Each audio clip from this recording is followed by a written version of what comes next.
Welcome back to the next episode of TMT with Mike O'Reilly. We're outside of Hartford, Connecticut today, and my guest is Madeline Noland, the president of ATSC, the Broadcast Standard Association. I want to get your thoughts on a lot of fun issues in the broadcast space. Really appreciate you doing this. Let's start with a little background. Last time you and I had a chance to meet, I was an FCC commissioner, and you were telling me about how the television standards are developed and how your career has really followed that process in such a pace. Sure, thanks. Well, I started working within the ATSC as a representative of a small company called Back Channel Media back in 2010 or 11, which is right when ATSC 3.0 / Next Gen TV was being conceived. And through that period of time, I represented that small organization, and then I started representing LG Electronics with their interests in the ATSC work, especially on ATSC 3.0. And then in 2019, I became president of ATSC, the Broadcast Standards Association.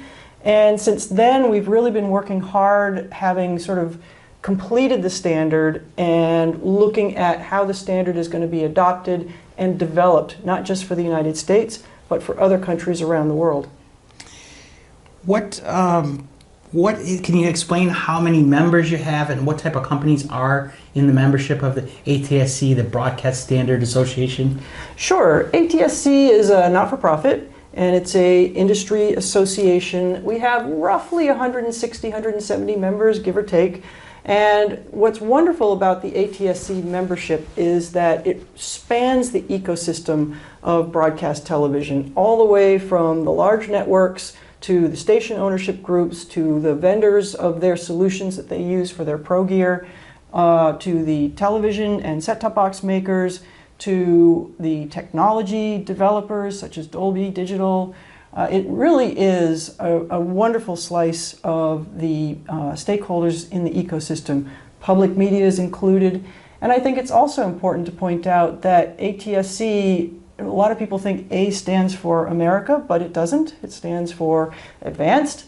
And what that means is that ATSC is a multinational organization. We are based in Washington, but we have many, many members from pretty much every continent in the world. And we also have our standards deployed in many, many continents around the world. So it's sort of this multinational collaboration of everybody who cares about the broadcast ecosystem.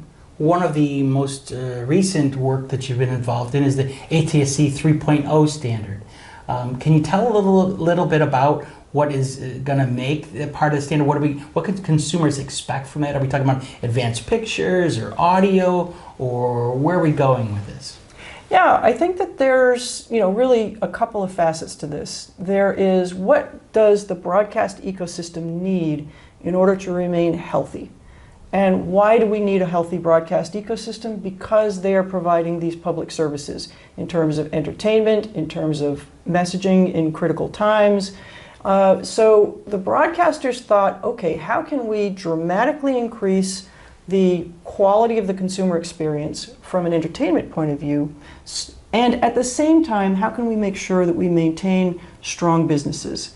And when I say businesses, I'm talking about both the commercial and the non-commercial television stations, because in order for them to remain strong and competitive, they've got to have ways of making good business so that they can have good content, so that they can serve the constituents that they want to serve. And so when you look at what ATSC 3.0 was intended to do, the consumer experience is front and center. Better pictures, better sound, more accessibility options, richer emergency messaging, and the list goes on, high dynamic range. So there's a tremendous amount of options there, interactivity. And then when you think about the business side of things, this is the first system in the world that is an over-the-air television system that is fully IP. So now you think to yourself, well, we can deliver linear television services, but actually we have a giant IP data pipe. We could be delivering any kind of data to any kind of device that has the ability to receive the data. And so broadcasters are thinking about these ideas of data casting And how can we use some of our spectrum allocation to deliver the linear services that people love? And how can we use some of our spectrum allocation to maybe develop new verticals? So all of these things are on the table, and ATSC 3.0 is really intended to kind of open the options and let different broadcasters pursue different paths that they see as best for their audiences and best for their businesses. Is there a huge upgrade cost for a local broadcaster to switch over or to adopt the new standard, or to deploy, I should say, deploy the new standard? And then what about the impact on the consumers? Are we seeing huge, massive increases in televisions? I don't suspect, I haven't seen that. Well, so let's talk about those two different things. When it comes to what does it cost a broadcaster to upgrade, your mileage may vary. You of course are intimately familiar with the spectrum auction that took place roughly around 2016-17 kind of time frame, perhaps a little earlier than that. And those broadcasters that had to repack were able to buy new equipment in order to accomplish the repack. And the equipment that they were able to buy at that time was ATSC 3 ready. So those broadcasters that went through the repack, which was about 50% of them, my understanding is of those, very close to 100% of those broadcasters purchased ATSC 3.0 ready equipment. And so for those broadcasters, making the switch from 1.0 to 3.0 is not such a heavy lift. You might need a new encoder, you might need a little bit of this and that, but your transmitter, your exciter, your tower, all these things are ready to go. For those broadcasters that didn't repack, it really depends on where they are at with their current infrastructure. I've talked to some broadcasters who have relatively new infrastructure and it wouldn't be such a heavy lift, and I've talked to other broadcasters whose entire plant is reaching end of life. And even if they were to rebuild their ATSC 1.0 system, it would be a substantial investment. So when you think to yourself, well, my equipment is getting toward end of life and I've got to make a capital investment anyway, maybe it's time to make the upgrade. So there's that piece. On the consumer side, the television sets are out there. There's roughly, I'm not going to quote how many models are out there, I'm going to say roughly 24, but it's easy to find out. WatchNextGenTV.com has all the information. And the prices of the televisions run from roughly the $550 to $600 range and up to anything you want to pay. As you get into the crazy home theater stuff that people like. And then there's also the set-top box and sort of converter box type of device where you don't need to buy a new television. You can use your existing television and you get a converter box. And these converters run anywhere from $50 or $60 up into, you can pay $250 if you want one with 4 tuners and a DVR in it and all these other cool bells and whistles. We're watching those prices come down. And in terms of how many devices are out there, the market capped 14 million next-gen TVs sold as of around CES period in time. And the Consumer Technology Association is predicting that the number of television sets sold in 2025 will be about 25% higher than the number of next-gen TV sets sold in 2024. So the numbers are continuing to grow. And with 14 million sets in the marketplace now, that's actually getting to be a substantial footprint. Talk a little bit about the standard itself. Is it something that changes as new technology comes along, or is it solidified as it is now? I mean, I guess the question is it dynamic or static? Great question. The technology itself I consider to be a platform. You think back in the day when NTSC came out, analog, and then subsequently ATSC 1.0, the first digital system, and the model kind of was build a standard, make the capital expenditure to deploy it, ring the cash register for 25 years, do that again, and never change anything. Those days are gone. The world of the internet and rapid updates to applications, the world of the big streaming companies, and heck, even the world now of generative AI, everything moves very quickly. And so with ATSC 3.0, they specifically designed this system to be evolvable. And the concept is that we can evolve it gracefully, meaning that we don't need to have sort of this non-backward compatible flash cut, everybody needs a new device today kind of shift, but instead we can evolve it over time. And so when you look at what's on TV out there today, there are spectrum constraints that we can get into later on in the conversation, but it's going to get better and better and better. And I think that it's going to be a great win for the consumers. How has it been received in the market by broadcasters? What's the reach today of next-gen TV? How many markets are applicable? How many households does that cover today? And what keeps the next broadcaster from joining up? What keeps the market from the next market that's not that doesn't have that today from joining up? Right now, roughly 76% of the U.S. population is within reach of the service area of a next-gen broadcast. So not all of those people watch over-the-air broadcasts, and not all of them have a next-gen TV, but those are the group of people that could access a signal should they choose to. And looking at further expansion of that market coverage, I think it's important to note that the big markets are done. And so you look at the other 24% that we need to get to, and while those are very important and we absolutely want to get 100% coverage, I think what the broadcasters really want to focus on, at least perhaps this year, is to make those 76% that they have now as good as it can be. The other thing that I think is important to understand is the channel sharing. And I don't know if you want to get into that now, sure. But it definitely is a little bit of a story, and it has implications on why the other 24% is sort of waiting right now. Take us through it. All right, channel sharing. With the current regulatory environment, the broadcasters are able to deploy this technology voluntarily. There's no mandate for broadcasters, and there's no mandate for tuners and television sets. However, there is a rule that if a broadcaster wishes to start using ATSC 3.0, they must continue to simulcast their 1.0 signal in a substantially similar way. Okay. Well, 1.0 is not very efficient.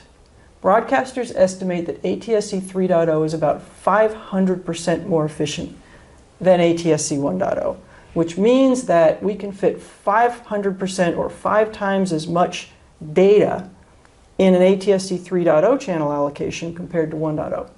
Okay. So 1.0, we need to continue delivering this. How can we possibly do that? We have no new spectrum to use. ATSC 1.0 is taking up pretty much the lion's share of it. How can we do it? So what the broadcasters do is they get into channel sharing agreements where they partner up. So if you imagine you have 2 broadcasters in a marketplace, one of the broadcasters says, look, I'm going to convert my transmitter to ATSC 3.0, but I have to simulcast 1.0. So why don't you, other broadcaster, you carry my 1.0, and in exchange, I'll carry your 3.0. So now we have this simulcast going on. But the truth of the matter is that the math doesn't really work, because this guy's 1.0 stuff doesn't all fit on the other guy's one. It's not efficient enough. So how do you do it? Well, what they do is they actually make partnerships more like 5. And this guy says, look, I'll do 3.0. 3.0 is a super efficient, so I can carry all of y'all's 3.0 stuff on just my transmitter. And you're going to take all my 1.0 services and we're going to distribute them across here. So this one might have my main channel and a couple of sub-channels like that. So that's how it works out. All right, now let's do some math. So we have 5 spectrum allocations. 20% is 3.0. 80% is 1.0. And it was not that easy to get this agreement together. I think the lawyers did pretty well. So you look at the other 24%, the rest of the markets, and you realize that the jigsaw puzzle that you need in order to do this is not so easy to form in every market. Some markets are much more difficult. There are fewer broadcasters. Some markets, there's not an obvious place to put the 3.0 signal that has great coverage and that this guy's stuff still can reach his marketplace, his coverage area. So it really is fitting these pieces together and finding the right host and finding all this stuff. So with the substantially similar simulcast rule, some of these markets are just going to be really hard to do. And then you get the very rural areas where perhaps PBS is the only transmitter. You can't partner when there's only one. And there's no way to transition those markets under today's rules. So some of the markets will have to wait until we can figure out how that's going to happen. Maybe we should switch and talk a little bit about the FCC. It seems to be my interpretation that the last commission did absolutely nothing for local television issues. Zilch. What are you hoping from the new CAR commission going forward for local television and specifically for your good work? Well, first I would like to say that I think the Future of TV initiative that was the series of meetings that took place, sort of FCC NAB organized, that the previous chairwoman initiated, I thought has value. And the report that came out of that is also valuable. And I think it sets a wonderful platform upon which the new chairman can work. When we think about what Chairman Carr might or might not do, we can harken back to some of the things that he has said in the past about ATSC 3.0, Next Gen TV, and how he has sort of positioned his thinking on that. He has spoken at the ATSC Next Gen Broadcast Conference, and he's talked about where he sees the value of ATSC 3.0. He seems to be quite supportive of what the broadcasters are trying to do, and I think he understands that the consumer question needs to be addressed, but I don't think he's looking at it quite the same way the previous commission saw that particular question. So I'm excited about it. I happen to understand that Commissioner Carr likes to climb television towers as a hobby, so you have to imagine that he's pretty familiar with the whole industry, and we're hopeful that he will have an opportunity to focus on the questions at hand, really using the report that came out of the Future of TV initiatives from the previous commission as a way to really understand what all the constituents within the ecosystem are thinking as far as this goes. And that kind of information can really inform the commission's decisions, I think, going forward. So let's talk a little bit about some of the concerns that people have raised over the time regarding the new standard. One has been, one that I'm aware of has been about patents, that somehow the creation of the new standard was to enrich certain patent holders, as if making money is a bad thing, which it's not. But even if that's, can you dispel how the standard came about and that you picked the best technology, or did you try and figure out which companies would benefit? Well, I think it's an interesting question. The ATSC policy prohibits conversations about patents. It prohibits conversations about the marketplace or even about business really whatsoever. Once a project gets into a technology group, they're only allowed to talk about technology. What's the best technology out there? And they do. And that's part of the reason for the purpose of ATSC in the first place. We're there to be the safe forum to have purely technical discussions so that the industry as a whole can operate on consensus. So talking a little bit more about the patents, ATSC has a patent policy where the patent holders must disclose that they have a patent. And so all of those patents can be found on the ATSC website. There are thousands and thousands and thousands of them. No one company has a stack, if you will, that's sort of overwhelming, so to speak. And I think the other thing that's important about the way the ATSC patent holders have gone about doing this is there are two patent pools, and the patent pools aggregate most of the patents that belong in the ATSC standard, which makes it a lot easier for implementers to understand what are the, how does licensing work, what are my costs going to be, what happens when someone gets another patent and they come out of the woodwork, what happens with these things. So I think the patent pools are really important, and I think that one can have faith in ATSC that very clearly this is where we come to consensus on technology. Talk a little bit about the conversation that's occurring on the internet and elsewhere on digital rights management and what might be resulting from the standard?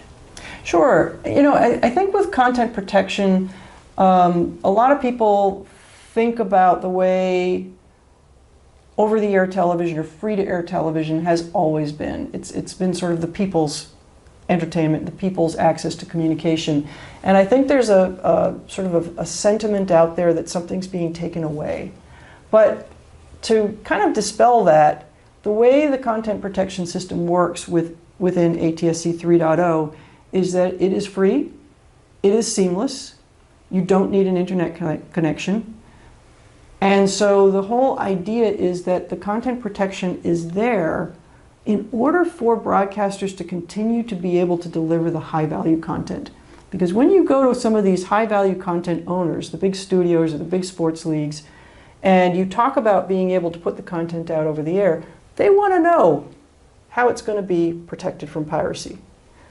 Every other platform that's out there has content protection. Every single one. And most of them cost money. Netflix, Amazon, all these streaming platforms have content protection. Cable, all these pay TV services have content protection.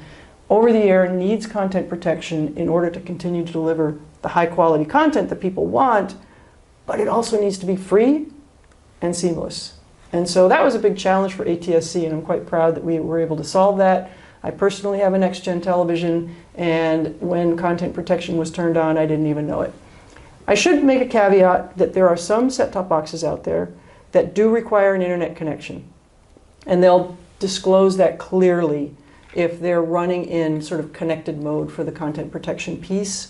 But there are also options out there for set-top boxes that don't require the internet in order to successfully decode protected content. So our hope is that the industry gets the cake and the consumers get to eat it, and that the whole ecosystem will move forward smoothly with the content protection in place.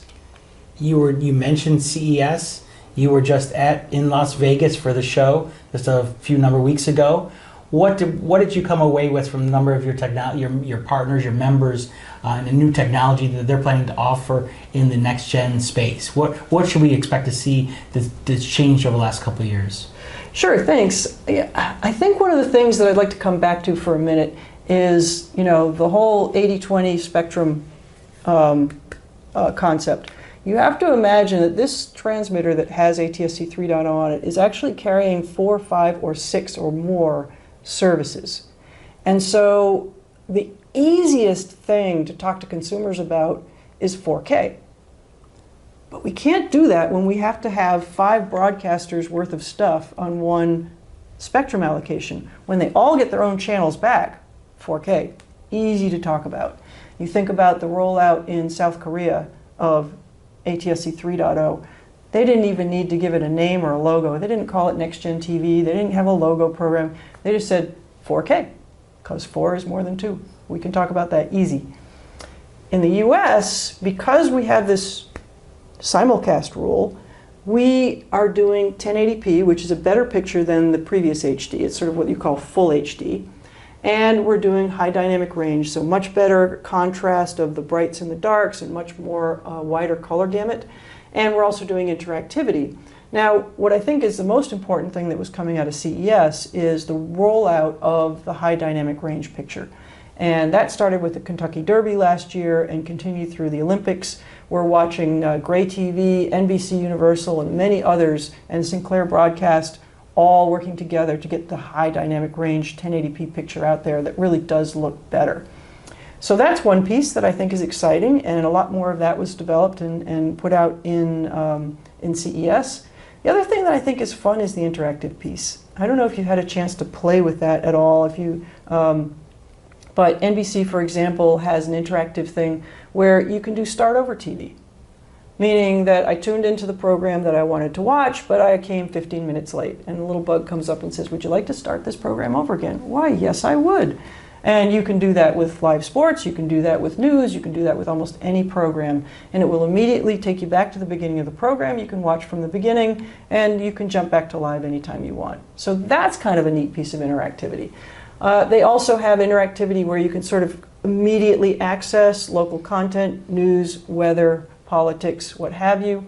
So that piece is also in place, and we're seeing that more and more. And one of the more fun things that I saw at CES, and this was on the air, is Game Loop. And they literally have games on the air. And so you come to Game Loop and you tune to the channel. It says, what do you want to play? Tetris, Pac-Man, what do you want? And so, you know, I was fooling around with that. I'm okay. Are you a gamer? I'm okay at Pac-Man. I'm terrible at Tetris. Neither of those were my games back in the day. That's right. That's right. But Game Loop is on the air too, and that's fun. What is the relationship between your organization and Pearl Television or Pearl TV? The recent announcements I saw out of CES, a number of broadcasters have pulled together, and they're offering what you talked about earlier. These alternative offerings on the same spectrum. How does it interact with your organization? Yeah, Pearl TV is a consortium of broadcast station groups. And Pearl is an ATSC member, as are the groups within the Pearl Consortium. So I think within the Pearl Consortium there's 8 or 9 station groups, Sinclair, Gray, Hearst, etc. And those are members of ATSC, as is Pearl itself. So the broadcasters have a very strong voice in ATSC, as well as do the consumer electronics manufacturers, as you can imagine. And it's very, very helpful for the broadcasters to be operating in this consortium, because I'll tell you, Mike, it was very funny when the system was first being designed back in 2013. They're designing the physical layer, and there was this big question, we're not going to get any new spectrum. How are we going to do this thing? And someone said, well, we're going to do channel sharing. Ho, ho, ho, the broadcasters are competitors. They're never going to work together. Never! Well, they are. They are working together, and they're cooperating. They say, why should we compete on these? Let's compete on content. Let's not have to compete on technology. And so consortium like Pearl is really valuable in helping bringing the broadcasters and the ecosystem together. Think about the interactive piece. They came together and they created this thing called Run3 TV, which is sort of the basic layer of the interactivity that everybody can share. We don't all have to invent the wheel. And they also helped stand up the A3SA, which was the piece that was necessary in order to deal with the digital rights management and content protection. So Pearl has been an extremely strong voice. The other thing that Pearl did, which I thought was, truly hats off, was they did the Phoenix model market. And that was one of the first markets to light up. That was the first place where they were doing channel sharing. They were getting this thing on the air for the first time, testing things out. They brought in, I remember at the time, Chairman Pai, to see what was going on there, and it was just this fabulous place for people to come together and see what this thing could do. So that was a Pearl initiative too. I'm eternally grateful to what the broadcasters have done together under the banner of Pearl TV. When you look at the alternative technology offerings that could develop, the local broadcasters could offer, do any spike your interest and go, that one, that's the good? I've heard of half dozen possibilities. I think that the announcement we had out of CES from the broadcasting groups consortium, I think that they outlined a number of different paths that it could go into. Do any of them catch your eye as an expert in the field? A couple of them do. First of all, I want to say that I'm going to start talking about things that are sort of more advanced features that would require an internet connection. So before I go into all of those things, I just want to make it very, very clear, you can watch Next Gen TV without an internet connection. Full stop. Okay, now we get into some other things. One of the things that they're doing is what's called IP channels, or what Sinclair would call a best channel. And what that means is that when you go into the program guide, you see a wide range of channel lineup, and what's coming out over the air is actually not the quote-unquote essence of the feed, but it's actually just a URL that points to an over-the-top fast channel. And so what that allows the broadcasters to do is really expand the lineup without necessarily having to fill up the airwaves with more and more video and audio. So that's one thing. Sinclair is doing that with T2, tennis channel, T2 channel, tennis channel, and now they have pickleball. So they're doing that with pickleball. Why not? And some of the PBS stations are doing that as well, although I know that they'd rather have everything over the air, and that's where they're going to go eventually. But I think the best channels, or IP channels, are really interesting. But I got to tell you, Mike, the one thing that I like the most is Start Over TV. And the reason that I like that so much is because the Europeans have been working with interactive television for a long time, and they already know what the killer apps are. And Pearl has done a bunch of research as well. The killer app number one is pictures. You know, better pictures. Everybody wants that. Killer app number two, audio. These aren't even apps, these are just table stakes, right? But the killer app when it comes to interactivity is Start Over TV. And I'm super happy that the broadcasters are already working with that. The other one that is very successful in Europe is what they call catch-up TV, which is basically binge watching. You know, I missed the last 4 episodes, I just want to watch them all. You know, and so they have this thing called catch-up TV. So you're watching an episode of your favorite, whatever it is, series, and it's like, you missed some episodes, do you want to catch up? Yes, please. Suddenly you're seamlessly into a binge watching, you know, opportunity, which is actually coming over the top, but you as a viewer don't know or care. And it's like, jump back to live? Yes, please, go. What about some of the alternative monetization options that they've talked about? Whether it could be some are on emergency services, so they may not make money, and some others, you know, whether using the platform to distribute content for automobile upgrades and things of that nature. Do those excite you at all? Very much. I mean, I was sort of thinking about it from the consumer watch TV point of view, but from the broadcast business point of view, I can see many, many, many options. I know that you saw, or I'm sure your audience saw, EdgeBeam announcement and another announcement from Peak 3, both coming out right around the CES time. And those are both around data casting plays. So EdgeBeam is a consortium of Gray, Scripps, Nexstar, and Sinclair to pool spectrum resources in order to offer basically a nationwide IP data network that can be available to enterprise customers. So if you imagine that there is a large software update that needs to go to, could be automotive, these days it could be your refrigerator, who knows? The Internet of Things is out there. And so you think about opportunities where a lot of devices need the same data package, and that data package is fairly large. The best way to do it is over broadcast. And the broadcasters recognize that, and they see business there. And it's not just the US broadcasters. Brazil is adopting this standard as well, and they're developing data casting services as well. So that's a vertical that broadcasters are busy developing, busy building out the infrastructure and developing the relationships that are going to need to be taken place in order to be able to serve an enterprise customer. That's one thing. I think the other thing is that there's, you know, opportunities for, you know, clever advertising, not necessarily things that are going to be so disruptive to the viewer, but if you do have that interactivity, the interactivity could be sponsored by somebody.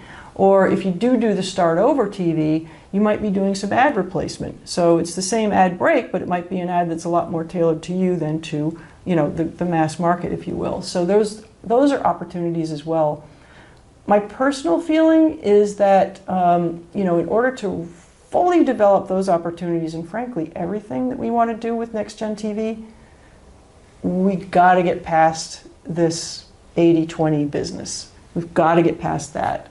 And I think that's going to require, you know, I know it's going to require some regulatory consideration. Because while we have to do a substantially similar simulcast, this is the way it has to be. There's no way out. And so my hope is that Chairman Carr and this commission will look at that carefully and decide what's the right thing to do. The previous commission did have a date by which they could relax or turn off the simulcast rule, and that was in 2023. You know, and in 2022 they came out with a notice of inquiry and basically asked the industry, so how's it going? Well, we did have a little pandemic in there. And I don't think that there was anybody in the industry at that time who said, I want to stop simulcasting now. Of course, there were many in the industry that said, look, get rid of the rule, I'll stop simulcasting when it's the right time, you know, for my market, my business, this and this. Well, the commission at that time decided to push that date back, and the new date is July 17th, 2027. The new chairman hasn't come out with a public statement about his thoughts on that particular date or how he wants to move forward, so we'll have to wait and see.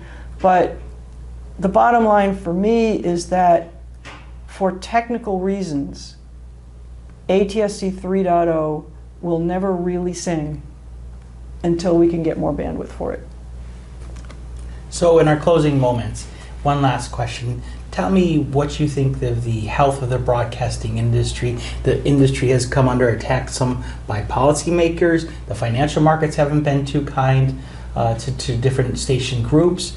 How do you see, when you look out 5-10 years, how do you see the health of the industry and what does it look like? I think the industry is undoubtedly in a time of change. And in times of change, people have to adapt. And I think that the industry is looking at changes in ad revenue, the industry is looking at changes in retransmission consent revenue, and redistribution revenue, and they're looking at the coming popularity of streaming as a distribution platform, and they have to develop their strategy going forward in this new environment. And some of that strategy is going to be partly data casting. Some of it might be looking toward how can we really work hard on public service and advanced emergency messaging. And we didn't really touch on this idea of the complementary system to GPS, and these kinds of concepts in order to maintain their sort of current stature of being the go-to place for community service and for local community service. So they want to maintain those services and that work they do for the public and for their audiences, and they're also busy developing new revenue streams. And we'll see how successful they are. Personally, I'm excited. I'm excited by things like EdgeBeam. I'm excited by what's happening in Brazil because that has a ripple effect in the United States, bring down the price of gear, since we're all doing the same system. I don't know if people know this, but more than 70% of people in Brazil watch over-the-air television as their primary television I did not know that. Source. So Brazil is a big, big, big, big market for next-gen TV equipment, consumer side as well as broadcast side, and that's going to help as well. Well, I can't thank you enough for your time. This has been very enlightening. I really appreciate it, and have a wonderful rest of your weekend. Thank you very much for having me, and I wish you all the best and look forward to the next episode. You had it. Thank you.